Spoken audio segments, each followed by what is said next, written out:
dari pengisi suaranya pun juga ini yang menarik, walaupun game Cina, perusahaan Cina gitu ya, tapi mereka itu untuk sisi marketingnya mereka lebih mempromosikan pengisi suara anime Jepang.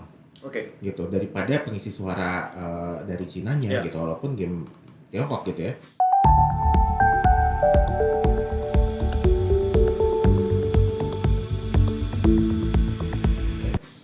Nah itu juga apa ya, image sebetulnya Asia yang cool ya, makanya kan dulu ada Cool Japan seperti itu kan. Dan dari Cool Japan itu sebetulnya orang Indonesia pun kan juga kenalnya dengan pengisi suara anime ya, seiyu itu ya.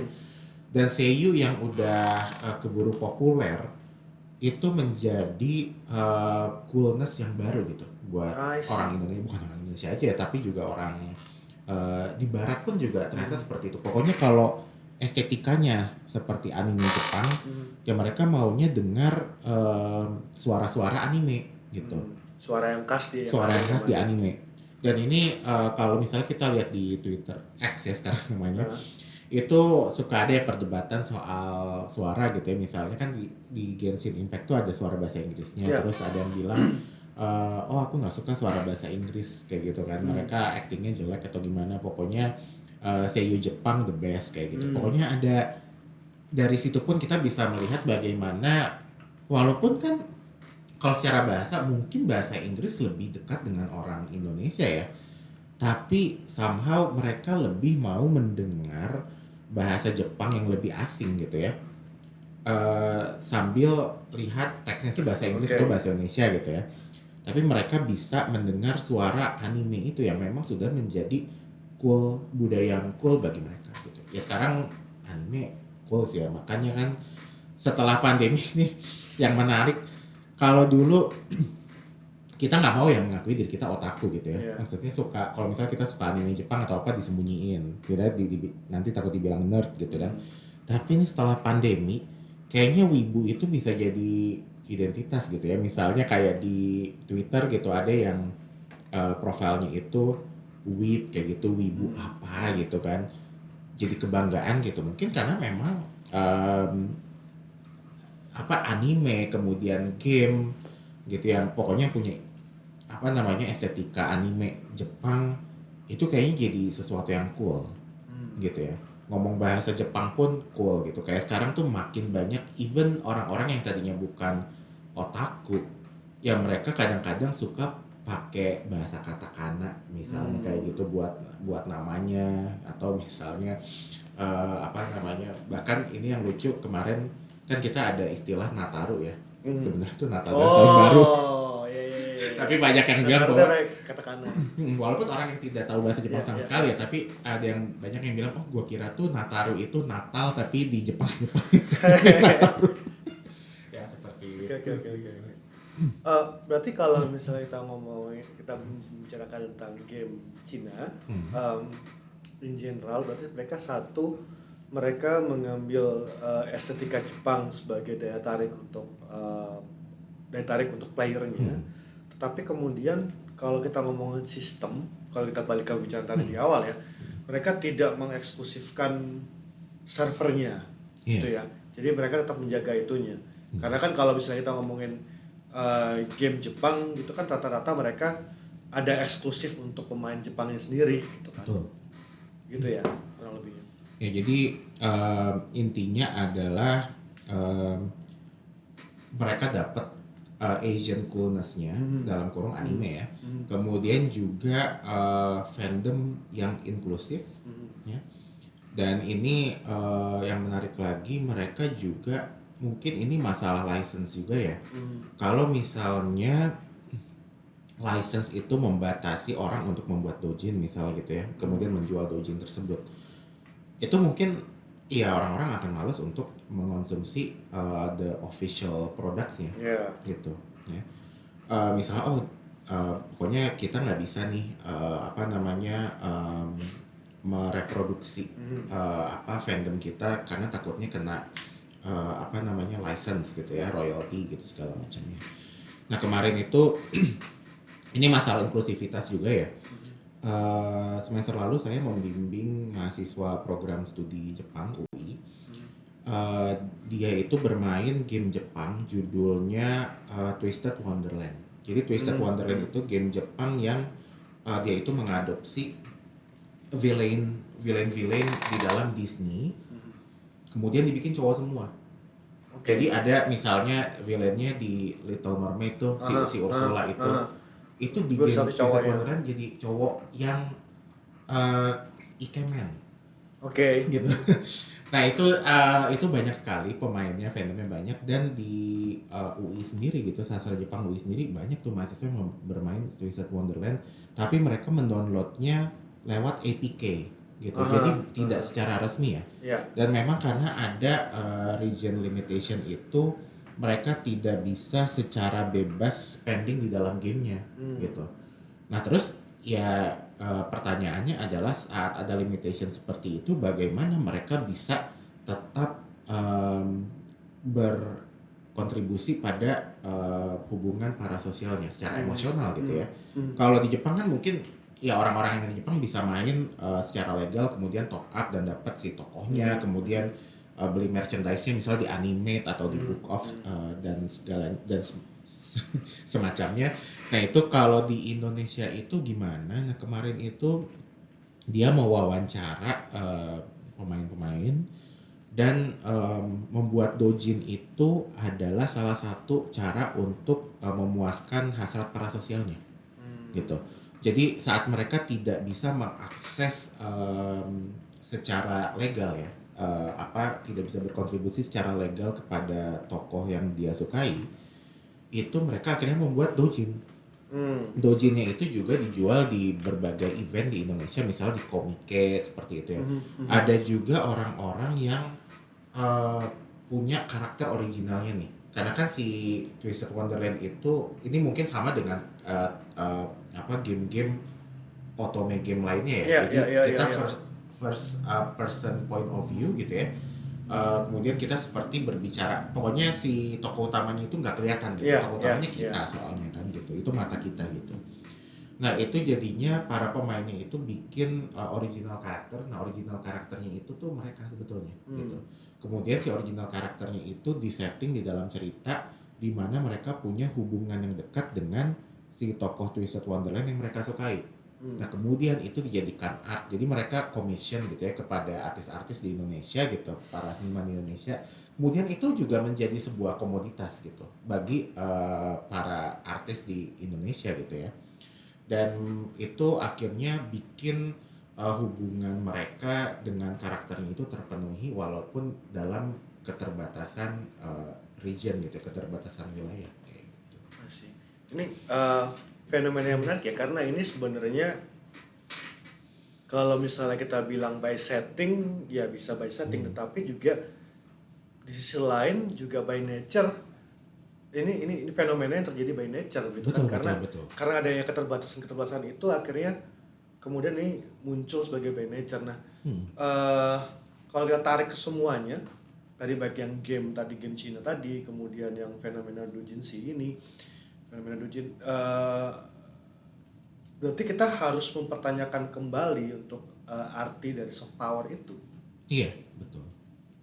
Kalau soft power itu kan jadi yang punya diplomasi, yang bisa menjalankan diplomasi, misalnya seperti kedutaan gitu kan, atau Gaimusho gitu ya di Jepang. Kalau Cool Japan itu memang adalah soft power gitu ya, karena memang itu kan adalah top down policy yang membuat, karena itu sebuah kebijakan negara. Kebijakan negara legal, kemudian mereka membuat itu gitu. Dan ada strateginya yang dijalankan. Betul. Tapi kita tidak bisa bilang semua yang kita konsumsi sekarang gitu yang di Jepangan mau adalah Genshin kayak gitu, yang game Cina itu adalah soft power Jepang, itu mesti dipertanyakan lagi gitu. Kalau misalnya soft power, mungkin kalau misalnya festival film Jepang ya, misalnya dibikin sama The Japan Foundation, itu kan juga disupport oleh Gaimusho gitu kan, Gaimusho. itu mungkin adalah salah satu apa namanya Bunka Seisaku, apa sih namanya, strategi kebudayaan gitu ya. Tapi kalau misalnya hal-hal yang di luar official, misalnya seperti tadi yang Dojin, kemudian juga misalnya bikin merchandise yang bukan berasal dari official store-nya ya, bikin merchandise sendiri gitu kan, kemudian dijual di antara para fandom, itu kita harus melihat agensi para fansnya gitu. Itu kan kalau misalnya kita bilang soft power, ya kalau misalnya si Genshin ini dibilang adalah dampak dari soft power Jepang, Jepang dapat untungnya apa gitu. Karena yang di sini kita melihatnya bahwa ya Jepang itu sudah dikenal gitu ya, maksudnya animenya sudah menjadi format di Asia gitu kan, sama seperti drama Jepang sudah menjadi format Asia. Bahkan Jepang kan juga mau Jepang, Thailand, Korea Selatan, China, Indonesia, kita saling meminjam gitu kan, meminjam format. Nah itu sebetulnya bukan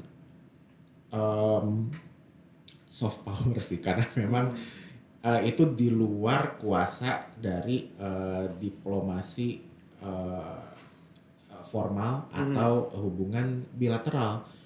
Jadi ini memang adalah sebuah sirkulasi budaya aja sebagai sebuah fenomena globalisasi, dan kita harus melihat tadi itu agensi para fans. Jadi kita harus bisa melihat fans itu bukan sebuah bukan komunitas yang pasif menerima gitu. Kalau Cool Japan kan kesannya kita kayak pasif menerima, kemudian oh ya Jepang keren, oh Jepang negara yang punya SDM yang tinggi seperti itu ya. Tapi kan kita para fans ini punya kreativitas juga gitu kan. Kemudian punya daya untuk menjual gitu ya, mengkomodifikasi misalnya tadi hubungan parasosial, kemudian mengkomodifikasi hal-hal yang sudah populer gitu. Nah itu menurut saya adalah fenomena konsumsi produksi, jadi prosumsi gitu ya.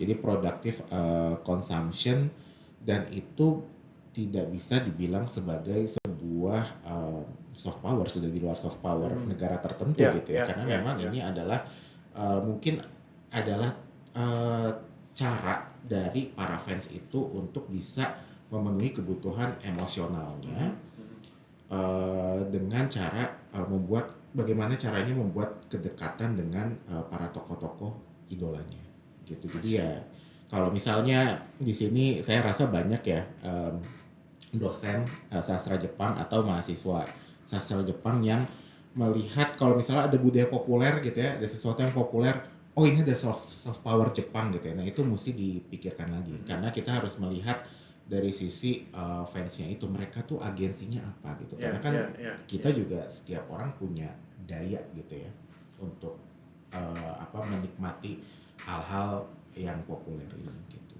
Balik lagi ya, berarti soft power atau tidaknya itu tergantung ke agen yang melakukannya. Ya, betul. Ketika itu memang sebuah kebijakan dari pemerintah dan itu merupakan strategi dari pemerintah, maka itu bisa dikatakan sebagai sebuah soft power. Betul. Tapi ketika agennya di situ adalah misalnya pengusaha atau fans itu sendiri, maka itu belum tentu sebuah soft power gitu kan.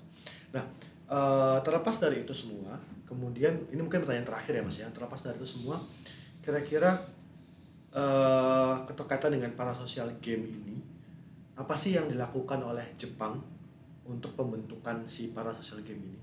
Satu itu, dan kemudian kira-kira apa keuntungan yang didapatkan oleh Jepang dalam hal ini? Kalau soal parasosial ya, kalau dari game itu, kalau yang saya lihat sekarang belum berubah sih ya. Mereka juga sistem gachanya yang guaranteed itu sangat sedikit ya.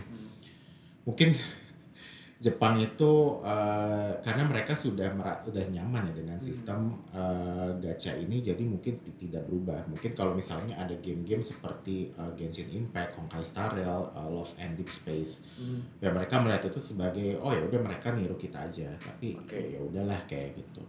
Terus kemudian tadi apa? Keuntungan apa yang kemudian didapatkan oleh Jepang? Kalau keuntungan ya, mungkin ini tidak ini sebetulnya hipotesis saya aja ya. Hmm. Sebetulnya gini, kalau misalnya game Korea Selatan misalnya Nikkei gitu atau game Tiongkok gitu, walaupun mereka brandnya non Jepang, tapi tetap yang memainkan itu kan yang the so-called wibu itu ya. Game Tiongkok tapi yang mainnya wibu. Yang suka dengan anime gitu. Ya. Nah, itu sebetulnya kalau keuntungan yang didapatkan oleh Jepang adalah ya udah yang populer tetap Jepangnya gitu. Mereka akan mengasosiasikan game-game luar Jepang itu dengan kejepangan gitu. Misalnya tadi seperti yang sudah saya katakan ya, misalnya MiHoYo itu lebih ribet dengan marketing, bagaimana mereka membuat event-event di Jepang yang menghadirkan seiyu-seiyu Jepang di dalam event Genshin gitu kan. Kemudian juga saya suka nonton podcast para seiyunya Genshin juga ya. Itu juga banyak misalnya fans dari China gitu yang menonton itu gitu. Misalnya kayak saya bahkan ada yang ngirim kayak surat gitu kan, surat penggemar gitu. Oh, saya fans dari China seperti itu. Kemudian dibacakan oleh seiyunya. Dan situ memang presence Jepang itu tidak bisa dihilangkan ya. Dan ya terlepas dari misalnya sekarang ada ketegangan politik antara Jepang dan Cina, tapi betul. Cina tetap menggunakan aspek Jepang populer itu ya, the cool anime estetik itu yang menjadi dasar mereka untuk membuat game yang laku gitu, yang bisa dijual gitu. Dan mungkin menurut saya mungkin secara ekonomi tidak terlalu dapat gitu ya, tapi di sini mereka tetap kayaknya the cool Japan itu yang masih mendapatkan pengaruhnya gitu, pengaruhnya gitu. Dan itu kan secara tidak langsung misalnya kalau mau ngomongin soal ekonomi, oh ya tetap aja misalnya fans-fans di dunia itu mereka kalau misalnya mau ngewibu, mereka datangnya ke Jepang, nggak mungkin ke China gitu kan. Aku ke Jepang mau buat ngidol atau aku ke Jepang mau beli merchandise kayak gini, padahal kan merchandise kayak gini di Singapura juga banyak gitu kan, tempat di mana MiHoYo itu ada. Tapi somehow mereka lebih milih ke Jepang, mungkin untuk mendengar bahasa Jepangnya gitu kan, ke animate, beli dojin-dojinnya Genshin seperti itu. Dan itu mungkin menurut saya adalah keuntungan yang didapatkan oleh Jepang. Oke, terima kasih banyak Mas Aldri, ini diskusi yang sangat menarik. Sahabat JF semua, ini tadi satu sesi Japan Scope Podcast yang kali ini dan sangat menarik sekali. Dan sahabat JF semua jangan lupa untuk follow podcast JF Jakarta, dan teman-teman bisa mengikuti informasi yang paling update tentang program-program JF Jakarta di Instagram dan juga X @JF_Jakarta, dan juga Facebook page The Japan Foundation Jakarta. Dan sampai jumpa di episode berikutnya. Bye-bye.